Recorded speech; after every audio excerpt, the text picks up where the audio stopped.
Hello everyone. आज मैं जिस ड्रामे को एक्सप्लेन करने वाली हूँ उसका टाइटल है Jack and Joker you steal my heart, जो कि एक थाई बीएल सीरीज है।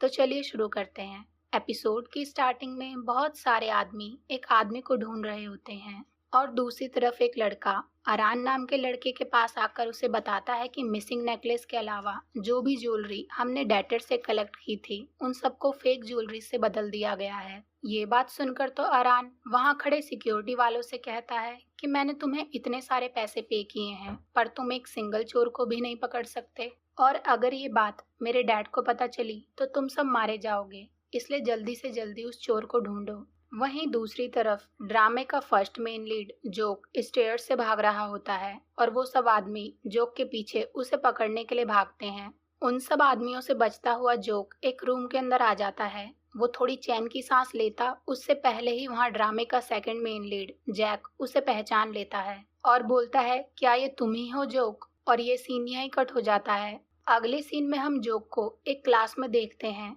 जहाँ टीचर सबको एग्जाम्स के बारे में बता रहा होता है। वो स्टूडेंट से बोलता है कि मैंने ये एग्जाम मटेरियल खुद बनाया है, इसलिए तुम सबको इस एग्जाम पेपर को यहाँ से अपने घर ले जाना अलाउड नहीं है। लेकिन जोक का ध्यान टीचर की बात पर नहीं होता क्योंकि वो अपने बगल में बैठे लड़के का पर्स उसके बैग से निकाल रहा होता है। उसी वक्त टीचर जोक से क्वेश्चन पूछते हैं कि ये बताओ, जिस पेपर को मैंने तुम्हें अभी दिया है उसे 1000 में से कितने बच्चे पास कर लेंगे? जिस पर जोक बोलता है कि बहुत सारे बच्चे इस एग्जाम को इजीली पास कर लेंगे। जोक की बात सुनकर टीचर जोक से बोलते हैं कि जिस सीट पर तुम आज बैठे हो, आज उस सीट पर मुझसे ट्यूशन लेने के लिए कितने सारे बच्चे बैठने के लिए तरस रहे हैं, और अगर तुम ऐसा ही जवाब देना चाहते हो तो तुम क्लास से बाहर जा सकते हो। उसके बाद जोक अपने बगल वाले लड़के से बोलता है कि तुम्हारा वॉलेट गिर गया है, और जब वो लड़का अपना वॉलेट उठाने जाता है तब तक जोक टीचर से गुड बाय बोलकर अपने और उस लड़के का एग्जाम पेपर लेकर वहां से चला जाता है। वहीं वो लड़का अपने आगे बैठे लड़के से लड़ने लगता है कि तुमने मेरा क्वेश्चन पेपर क्यों चुराया। बाहर आने के बाद जोक पेपर की तरफ देखकर बोलता है कि अगर मैं ये सारा एग्जाम याद भी कर लूं तो मेरे पास होने के कितने चांसेस हैं। अगले सीन में जैक ताइक्वांडो के नेशनल टीम में सिलेक्ट होने के लिए जजेस को अपने बारे में बता रहा होता है। फिर वो अपने स्किल्स जज को शो करता है। सारे जज उसका टैलेंट देखकर काफी खुश होते हैं। जैक का कोच जैक से बोलता है कि तुम काफी अच्छे प्लेयर हो, वरना यहाँ सब बैठे और प्लेयर तो कुछ भी नहीं कर सकते। और फिर जैक का मैच वहाँ बैठे अपने टीममेट के साथ होता है जहाँ वो इजीली अपने टीममेट को हरा देता है। मैच के बाद कोच जैक की काफी तारीफ करता है, जहाँ जैक कोच से बोलता है कि ये आखिरी चांस है मेरे पास नेशनल टीम में सिलेक्ट होने के लिए, और अगर मेरा सिलेक्शन नेशनल टीम में हो गया तो फाइनली मैं अपने ऊपर हुआ सारा डेट पे करके खुशी से रह पाऊंगा। जिस पर कोच जैक से बोलता है कि तुम्हें क्या लगता है नेशनल टीम में तुम्हारा सिलेक्शन होके तुम काफी रिच हो जाओगे? जिस पर जैक बोलता है कि कम से कम लाइफ इससे अच्छी तो हो जाएगी, और फिर वो अपनी पार्ट टाइम जॉब के लिए निकल जाता है। दूसरी तरफ डिनर करते वक्त जोक के फादर उससे पूछते हैं कि तुम्हारा ट्यूशन कैसे चल रहा है। जिस पर जोक बोलता है कि टीचर करिकुलम को फॉलो नहीं कर रहा, पर मुझे एग्जाम्स के लिए कुछ हिंट्स मिल गए हैं। तो जोक की मदर जोक से कहती है कि अगर तुम्हें सिलेबस नहीं समझ आया तो तुम एग्जाम कैसे पास कर पाओगे। तो जोक के फादर बोलते हैं कि अगर ये इस बार एग्जाम नहीं पास कर पाया तो ये अपने पैसे कमाना खुद शुरू करेगा। और फिर वो जोक से बोलते हैं कि आज तक तुम्हारे छोटे भाई ने मुझे ट्यूशन पर एक भी पैसे खर्च नहीं करने दिए। और तब तक जोक का छोटा भाई टॉप डिनर टेबल पर आ जाता है। तो जोक के फादर टॉप से बोलते हैं कि तुम कुछ समझदारी अपने भाई को क्यों नहीं देते? मुझे ऐसा लगता है कि मैं किसी और के बच्चे को पाल रहा हूँ और इसे पालना तो बेकार ही है। ये बात सुनकर जोक को काफी गुस्सा आता है, लेकिन टॉप अपने फादर से बोलता है कि इन बातों को छोड़कर हमें टीवी देखना चाहिए। जैसे ही टॉप टीवी ऑन करता है तो टीवी पर रॉबरी केस के बारे में बताया जा रहा होता है, जहां न्यूज रिपोर्टर बताती है कि कल शाम एक जोकर नाम के आदमी ने नूडल शॉप से गोल्ड चेन, घड़ी और बहुत सारा सामान चुराया है, और पब्लिक उस चोर को मसीहा बुला रही है क्योंकि पब्लिक ने बोला है कि वो सिर्फ नाम की नूडल शॉप थी और वो चोरी का सामान खरीदने और बेचने में इन्वॉल्व थी। ये न्यूज सुनकर जोक के फादर उस चोर की तारीफ करते हैं, और अपने फादर के मुंह से अपनी तारीफ सुनकर जोक जरा से स्माइल करता है। उसके बाद हम जोक को उसके रूम में देखते हैं, जहां हम देखते हैं कि उसने सारी चोरियां जो भी आज तक करी हैं उसके सारे एविडेंस अपनी कबर्ड में रखे हुए हैं। अगली सुबह हम जैक को ताइक्वांडो क्लासेस में देखते हैं, जहां वो अपने टीममेट से कहता है कि तुम ट्रेनिंग ले रहे हो पर तुमने मुझे इनवाइट भी नहीं किया।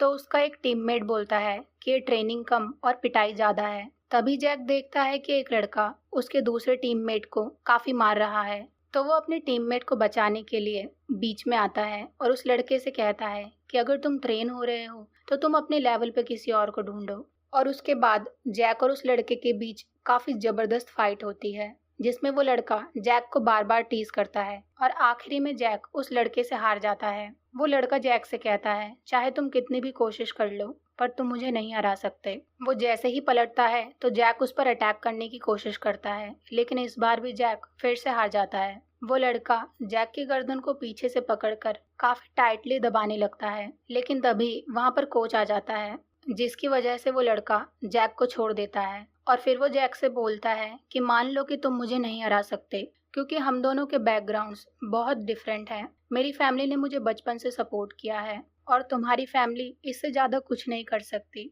जैक उस लड़के को दोबारा से मारने के लिए आगे बढ़ता है, लेकिन फिर से इस बार वो लड़का जैक को जमीन पर गिरा देता है। जमीन से उठकर जैक दोबारा से उस लड़के की तरफ अपना हाथ बढ़ाता है, लेकिन जैक को उसका कोच रोक लेता है, जिस पर जैक अपने कोच से बोलता है कि शुरू इसने किया था। तो कोच जैक के बदले उस लड़के से माफ़ी मांगते हैं, जिस पर जैक कहता है कि आप मेरी तरफ से क्यों माफ़ी मांग रहे हैं और ये लड़का है कौन जिससे आप माफ़ी मांग रहे हैं। तो कोच जैक को बताता है कि इसका नाम कार्बन है और ये पॉलिटिशियन का बेटा है जो हमारे इस जिम को सपोर्ट करता है और अब से ये इसी जिम में ट्रेनिंग लेगा, इसलिए तुम भी इससे माफ़ी मांग लो। लेकिन कार्बन कहता है कि कोई बात नहीं कोच, वैसे भी इसने मुझे कोई पंच नहीं मारा। जमीन पर गिरने की वजह से जैक के सर से खून आने लगती है और कार्बन वहां से चला जाता है। जैक अपने घर आता है, जहां उसकी ग्रैंड माँ डिनर पर उसका वेट कर रही होती हैं। डिनर करते वक्त उसकी ग्रैंड माँ उससे पूछती हैं कि ये बताओ तुम्हारी आज की प्रैक्टिस तुम्हारे फ्रेंड्स के साथ कैसी रही और क्या तुम्हें कोई ताइक्वांडो में हरा भी पाया। जिस पर जैक कहता है कि मुझे हराने वाला अभी तक कोई बना ही नहीं है। तभी उसकी ग्रैंड माँ उसके सर पर लगी बैंडेज को नोटिस करती है। तो जैक अपनी ग्रैंड माँ से झूठ बोलता है कि प्रैक्टिस करते वक्त जब मैं फ्लिप कर रहा था तब गलती से मैं गिर गया। ये बात सुनकर उसकी ग्रैंड माँ जैक से पूछती है कि क्या तुम्हें चोट पर दर्द हो रहा है, और फिर वो इमोशनल होकर उससे कहती हैं, जैक मुझे माफ़ कर देना, मेरी वजह से तुम्हें इतना स्ट्रगल करना पड़ रहा है। अगर मैं अमीर होती तो तुम्हें स्ट्रगल नहीं करना पड़ता। तो जैक कहता है, ओ ग्रैंड माँ, आपको इतना ड्रामा करने की ज़रूरत नहीं है। मैंने कब कहा कि मैं स्ट्रगल कर रहा हूँ। असली स्ट्रगल तो आप कर रही हो। आपको इतने बूढ़े होने के बाद भी मॉर्निंग में उठकर डंपलिंग सेल करनी पड़ती हैं। लेकिन अब आपको चिंता करने की कोई ज़रूरत नहीं है। क्या हुआ अगर हम गरीब हैं? मैं इतना हैंडसम हूँ, ये कैसा रहेगा अगर मैं एक अमीर गर्लफ्रेंड बनाकर उसके पैसों से हमारे ऊपर हुआ सारे डेट पे कर दूँ। ये बात सुनकर उसकी ग्रैंड माँ हंसने लगती है और बोलती है कि वैसे ये बुरा आइडिया नहीं है, तुम ट्राई कर सकते हो। तो जैक बोलता है, ओ ग्रैंड माँ, मैं तो जोक कर रहा था। और फिर वो बड़े प्यार से डिनर करते हैं। अगली सुबह हम जोक को उसके घर पर देखते हैं, जहां वो काफ़ी नर्वस होकर अपने एग्ज़ाम्स का रिजल्ट चेक कर रहा होता है। वो इस बार भी मेडिकल एंट्रेंस का एग्ज़ाम क्लियर नहीं कर पाता। जोक अपने फादर को निराश नहीं करना चाहता था, इसलिए वो फोटोशॉप करके जल्दी जल्दी रिजल्ट को एडिट करके उसमें अपना नाम मेंशन करता है। वो ये काम कर ही रहा होता है कि उसके फादर उसके रूम का डोर नॉक करते हैं और उससे पूछते हैं कि जोक, तुम्हारे एग्ज़ाम रिजल्ट्स का क्या हुआ। लेकिन जोक एडिटिंग कंटिन्यू रखता है और अपने फादर के लिए डोर ओपन नहीं करता। तो जोक के फादर उसके रूम के बाहर से चिल्लाने लगते हैं और कहते हैं, जोक दरवाज़ा खोलो, क्या तुम दोबारा से एग्ज़ाम में फ़ेल हो गए इसलिए तुम डोर ओपन नहीं कर रहे। लेकिन जोक जल्दी से जल्दी एडिटिंग कंप्लीट करने में लगा रहता है। जब जोक अपने फादर के लिए डोर ओपन नहीं करता तो उसके फादर उसकी मॉम से कहते हैं कि जोक के रूम की की लाओ। और जैसे ही उसके फादर की से उसका रूम खोलने के लिए ओपन करने वाले होते हैं, तभी जोक अपने रूम का डोर ओपन कर देता है। उसे देखकर उसके फादर बोलते हैं कि तुम अब तक रूम में क्या कर रहे थे। जिस पर जोक सैड सा फेस बनाकर बोलता है कि मैं सोच रहा था कि आपको और मॉम को कैसे बताऊं। वो आगे कुछ बोलता उससे पहले ही उसके फादर बोलते हैं कि ये मत बोलना कि तुम। तो जोक अपने फादर की बात को बीच में ही काट देता है और बोलता है कि मैं एग्ज़ाम्स में पास हो गया। और फिर वो अपने फादर को अपने फ़ोन में एग्ज़ाम रिज़ल्ट शो करता है। रिज़ल्ट देखकर तो उसके फादर उसे खुशी से हग कर लेते हैं, लेकिन हम जोक के चेहरे पर सैडनेस को साफ साफ देख पाते हैं। वहीं दूसरी तरफ जैक सैड सा फेस लेकर जिम के बाहर बैठा होता है और कार्बन खुशी में बाहर आकर बोलता है कि मेरा ताइक्वांडो नेशनल टीम में सिलेक्शन हो गया, इसलिए आज रात तो सेलिब्रेशन पार्टी बनती है। ये सब बातें सुनकर जैक काफ़ी सैड हो रहा होता है, क्योंकि उसके पास जो नेशनल टीम में जाने का लास्ट मौका था उसने वो भी मिस कर दिया। थोड़ी देर बाद जैक का कोच उसके पास आकर उससे कहता है, मुझे माफ़ कर देना जैक, मैं नेशनल टीम में सिलेक्ट होने के लिए तुम्हारी हेल्प नहीं कर पाया। वैसे तुम सच में बहुत टैलेंटेड हो, और अगर तुम भी कार्बन की तरह अमीर होते तो तुम भी अपने आप को ट्रेन करने के लिए टॉप कोचिस को अफोर्ड कर पाते। इस बात को सुनकर जैक कोच से बोलता है कि मैं जानता हूँ कि पैसे की पावर क्या होती है, इसलिए आपने कार्बन को सिलेक्ट किया, क्योंकि अगर आप मुझे सिलेक्ट करते तो आप कार्बन के फादर का सपोर्ट खो देते। इसलिए ये होना तो पहले से ही तय था, इसलिए अब से मैं आपसे काफ़ी नफरत करने लगा हूँ। और फिर वो वहाँ से चला जाता है।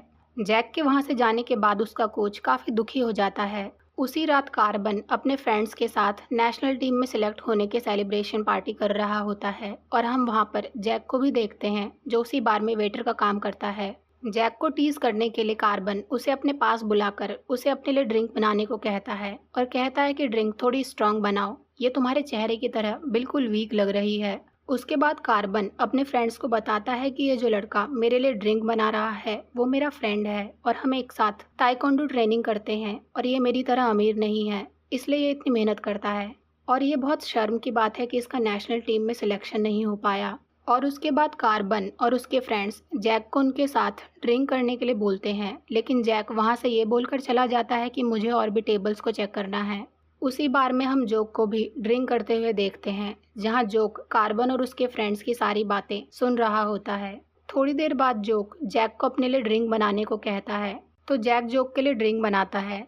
और जोक के चेहरे की उदासी देखकर जैक जोक से पूछता है कि क्या तुम यहाँ ड्रिंक करने अकेले आए हो, और क्या तुम्हारा आज का दिन अच्छा नहीं था? जिस पर जोक कहता है कि तुम्हारे दिन से कोई अलग नहीं था। वहीं दूसरी तरफ कार्बन अपने फ्रेंड्स के साथ बार में जोर जोर से चिल्लाकर सेलिब्रेट कर रहा होता है। जोक उसकी तरफ देखकर जैक से पूछता है कि क्या तुम्हें तुम्हारे फ्रेंड्स ने बुली किया? जिस पर जैक बोलता है कि वो मेरे फ्रेंड्स नहीं हैं। और उसके बाद वो दोनों बातें शुरू करते हैं, जहाँ जोक जैक से बोलता है कि तुम अपने लिए ड्रिंक बनाओ, जिस पर जैक बोलता है कि मैं अंडर एज हूँ, इसलिए ड्रिंक नहीं कर सकता, लेकिन मैं पानी पी सकता हूँ। उसकी बातें सुनकर जोक स्माइल करने लगता है। और उसके बाद जैक और जोक दोनों ट्रूथ और डेयर गेम खेलते हैं, जिसमें जैक अपने और कार्बन के बीच हुई सारी स्टोरी जोक को बताता है। उसके बाद जैक जोक से पूछता है कि तुम्हारे सैड होने का क्या रीज़न है, क्या तुम्हारा ब्रेकअप हुआ है? जिस पर जोक जैक से बोलता है कि मैंने अपनी फैमिली से बोला है कि मैंने मेडिकल एंट्रेंस एग्ज़ाम पास कर लिया है। जिस पर जैक कहता है ये तो खुशी की बात है, लेकिन तुम दुखी क्यों हो? तो जोक जैक को सच बताता है और कहता है कि रियलिटी में मैंने वो एग्ज़ाम पास नहीं किया है। मैंने अपनी फैमिली से झूठ बोला क्योंकि मुझे डर था कहीं वो डिसअपॉइंट ना हो जाएं, लेकिन झूठ बोलने के बाद मुझे और बुरा लगा, और अब मुझे ऐसा लग रहा है कि मैं इस दुनिया में अकेला हूँ जो इस सच्चाई को जानता है। जैक जोक को चेयरअप करके बोलता है कि इस दुनिया में तुम्हारे अलावा अब मैं भी हूँ जो इस सच्चाई को जानता है, और मुझे पूरा भरोसा है कि एक दिन तुम्हारी फैमिली तुम जैसे हो तुम्हें वैसे ही एक्सेप्ट करेगी, और एक दिन ऐसा भी आएगा जिस दिन तुम्हें झूठ बोलने की ज़रूरत नहीं होगी। उसकी ये बात सुनकर जोक स्माइल करने लगता है, तो जैक उससे बोलता है कि अब लग रहे हो ना तुम क्यूट, और फिर जैक टेबल पर एक स्माइली बना देता है। उसी वक्त बार का ओनर जैक के पास आकर बोलता है कि तुम्हारे फ्रेंड्स ने काफ़ी ड्रिंक कर ली है, इसलिए तुम उनके पास जाकर बिल देकर आओ। जब जैक कार्बन के पास जाता है तब कार्बन अपने वॉलेट को ढूंढने लगता है, और दूसरी तरफ हम देखते हैं कि कार्बन का वॉलेट जोक के पास है, क्योंकि जोक ने ही उसे सबक सिखाने के लिए उसका वॉलेट चुराया था। जोक कार्बन के वॉलेट की तरफ देखकर अपने आप से बोलता है कि क्या तुम सच में मुझे एक्सेप्ट कर पाओगे, क्योंकि जो मुझे आता है वो ये है। और फिर वो कार्बन के वॉलेट से अपनी ड्रिंक के पैसे वहाँ रख के चला जाता है, साथ में वो कार्बन का वॉलेट भी वहीं छोड़ जाता है। जोक जब बार के बाहर आकर अपने घर जा रहा था तब एक लड़की उसके पास आकर उससे मदद मांगती है। वहीं दूसरी तरफ जब जैक बिल लेकर वापस आता है तो वो देखता है कि जोक वहां से जा चुका था। ये देखकर जैक बार से बाहर आकर उसके पीछे जाता है। इधर हम देखते हैं कि उस लड़की के पीछे कुछ गुंडे पड़े हुए थे, इसलिए वो जोक से हेल्प मांग रही थी। तो जोक उन गुंडों से झूठ बोलता है कि अब मैं ताइक्वांडो नेशनल टीम का प्लेयर हूँ, और अगर तुम मुझसे नहीं पिटना चाहते तो यहाँ से चले जाओ। लेकिन वो गुंडे उसकी इस चाल को समझ जाते हैं, तो जोक उस लड़की से बोलता है कि मैं 3 तक गिनूंगा और तब तक तुम यहाँ से भाग जाना। लेकिन वो लड़की उसके 1 गिनने पर ही वहाँ से भाग जाती है। ये देखकर उनमें से 2 गुंडे उस लड़की के पीछे जाते हैं और एक गुंडा जोक को मारना शुरू करता है। वहीं दूसरी तरफ जब वो गुंडे उस लड़की को मारने वाले होते हैं तभी वहां पर जैक आकर उस लड़की को बचा लेता है और वो लड़की जैक की तरफ बड़े प्यार से देखती है कि मानो उसे जैक से पहली नजर में ही प्यार हो गया हो। इधर वो गुंडा जोक की हालत मार मार कर काफी बुरी कर देता है और वो उसे लास्ट बार लकड़ी से मारने वाला ही होता है कि तभी जैक वहां आकर जोक को उस गुंडे से बचाता है। और फिर वो जैक से कहता है कि जब तुम्हें लड़ना नहीं आता तो तुम ऐसी सिचुएशन में पड़ते ही क्यों हो। फिर वो देखता है कि जोक की नोज से ब्लड निकल रहा है तो वो जोक को अपना हैंकी देता है। उसके बाद वो तीनों घर आ रहे होते हैं जहाँ रास्ते में वो लड़की अपने बारे में जैक और जोक को बताती है कि वो काफी अमीर है इसलिए सब उसे किडनैप करना चाहते हैं, लेकिन वो दोनों अपनी ही बातों में मस्त रहते हैं। और जब वो लड़की पलटकर उनसे पूछती है कि क्या तुम मेरी बातें सुन भी रहे हो, जिस पर जोक बोलता है हाँ हाँ हम तुम्हारी बातें सुन रहे हैं। फिर जैक जोक को कार्बन का वॉलेट देकर बोलता है कि तुम अपना वॉलेट बार में ही भूल गए थे, इसलिए ये लो तुम्हारा वॉलेट और चिंता मत करना मैंने इसे अभी तक ओपन करके नहीं देखा है। जिस पर जोक चैन की सांस लेता है। तभी वो लड़की जैक से उसका नंबर मांगती है और उसे अपना नाम रोज बताती है। जब जैक उस लड़की को अपना नंबर दे रहा होता है तब तक जोक टैक्सी लेकर वहां से चला जाता है। वो ये देखकर जोक को आवाज लगाता है लेकिन तब तक जोक वहां से चला जाता है और फिर वो लड़की भी अपने ड्राइवर के साथ वहां से चली जाती है। घर आने के बाद जैक की ग्रैंडमा उसकी फर्स्ट एड करती हैं और उसे बड़े प्यार से डांट लगाती हैं, जिस पर जैक कहता है कि मुझे उस लड़की की हेल्प करके काफी खुशी हुई और आज मुझे पता चला कि हीरो कहलाना कितना मजेदार है। और फिर वो अपना स्कूल खोलने का आइडिया अपनी ग्रैंडमा के साथ शेयर करता है। वहीं दूसरी तरफ जोक जब चुपके चुपके अपने घर में एंटर करता है तो उसके फादर पहले से ही उसका इंतजार कर रहे होते हैं और उसे डांटते हुए कहते हैं कि तुमने ड्रिंक करने के बाद किसके साथ फाइट करी जो तुम्हारी ऐसी हालत हो रखी है। जिस पर जोक कहता है कि मैंने एक लड़की की हेल्प करी इसलिए मेरी ऐसी हालत हो रखी है, लेकिन उसके फादर उसकी बात पर भरोसा नहीं करते और बोलते हैं कि तुम्हें बचपन से ही झूठ बोलने और चोरी करने की आदत है, इसलिए आज भी तुम झूठ बोल रहे हो। तो जोक कहता है कि मैंने जिनसे चुराया वो सब बुरे लोग थे, लेकिन उसके फादर उसकी एक भी बात नहीं सुनते और कहते हैं कि कल तुम्हारा इंटरव्यू है इसलिए तुम अपने भाई से फर्स्ट एड करवा लो। लेकिन जोक उनसे गुस्सा होकर वहां से चला जाता है। अगली सुबह जोक सूट पहनकर एक बैंक में आता है जहां उस बैंक का सिक्योरिटी गार्ड उसे रोक लेता है, जिस पर जोक कहता है कि मैं बैंक मैनेजर हूं और मुझे हेडक्वार्टर से भेजा गया है। लेकिन सिक्योरिटी गार्ड बोलता है कि हमें इस बात की जानकारी नहीं दी गई थी। तो जोक उस गार्ड से बोलता है कि तब तो मुझे हेडक्वार्टर में कंप्लेंट करनी पड़ेगी कि बैंक के स्टाफ को कोई जानकारी नहीं रहती। तो डर के मारे वो गार्ड जोक से बोलता है कि अच्छा याद आ गया, किसी ने हमें बताया तो था आपके बारे में। और फिर वो जोक को बैंक के अंदर ले जाता है। अंदर आने के बाद जोक एक लड़की को नोटिस करता है जो परेशान लग रही थी, तो वो उस लड़की के पास आता है जहां सिक्योरिटी गार्ड उस लड़की को बताता है कि ये हमारे बैंक के नए मैनेजर हैं। तो जोक उस लड़की से बोलता है कि तुम काफी परेशान लग रही हो, क्या मैं तुम्हारी कुछ हेल्प कर सकता हूँ। जिस पर वो लड़की जोक को उसकी प्रॉब्लम बताती है, जिस पर जोक कहता है ओके मैं तुम्हारी प्रॉब्लम सॉल्व कर दूंगा, तब तक तुम मेरे लिए कॉफी लेकर आओ। और फिर वो उस लड़की से बैंक का सिक्योरिटी कोड मांगता है। वो जैसे ही लॉगिन करने वाला होता है तभी वो लड़की जोक के पास आकर बोलती है कि एक कस्टमर लोन के बारे में जानकारी लेने आया है तो आपको उससे मिल लेना चाहिए। जिस पर जोक उस कस्टमर से मिलने के लिए मान जाता है। जब वो कस्टमर उसके पास आता है तो हम देखते हैं कि वो जैक होता है।